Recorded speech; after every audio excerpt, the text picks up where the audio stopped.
طور پہ بھی نہیں بنتے. میں اس حوالے سے جو یہ بات ایڈ کرنا چاہوں گا, جو سپریم کورٹ نے جو جرمانہ کیا وہ ملک ریاض کو کیا ہے, ہمیں نہیں جرمانہ کیا. ملک ریاض صاحب آپ نے 460 ارب دینا ہے, ہم لوگوں نے نہیں دینا. ہمارے پلاٹ سے ہم جب یہ چارجز جب ہم گھر بنائیں گے یوٹیلیٹی چارجز تک وہ آپ کو پے کریں گے.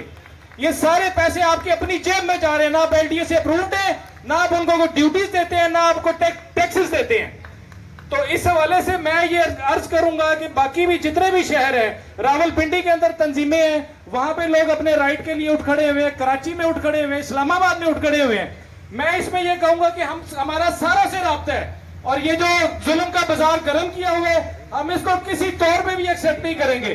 اور ہمارے سننے میں یہ بات ہے کہ جو مینجمنٹ ہے وہ علی ریاض صاحب چلا رہے ہیں. یہ علی ریاض صاحب کا سارا کیا در ہے. علی ریاض, علی ریاض, علی ریاض, بحریہ ٹاؤن انتظامیہ, بحریہ ٹاؤن انتظامیہ, بحریہ ٹاؤن انتظامیہ. لاسٹ آخری جو ہم نے احتجاج کیا تھا 16 اگست کو, اس میں انہوں نے, ہماری فیملیز موجود تھی, ہماری بہنیں موجود تھیں, مائیں موجود تھیں, انہوں نے جو ان کی سیکیورٹی کی انتظامیہ ہے انہوں نے اس میں گنڈے بلوائے. ان گنڈوں نے جو ہے وہ اپنے ڈنڈوں پہ کیلیں لگائی ہوئی تھی. انہوں نے بڑی کوشش کی ہمیں پریشرائز کرنے کی, لیکن ہم ڈٹے رہے. اور میں یہ بات کنفرم کرنا چاہتا ہوں, میں بتانا چاہتا ہوں, ریکارڈ میں لانا چاہتا ہوں کہ اگر یہ دوبارہ سے کوئی ایسی ایکٹیویٹی کریں گے تو ان کا منہ توڑ جواب ملے گا.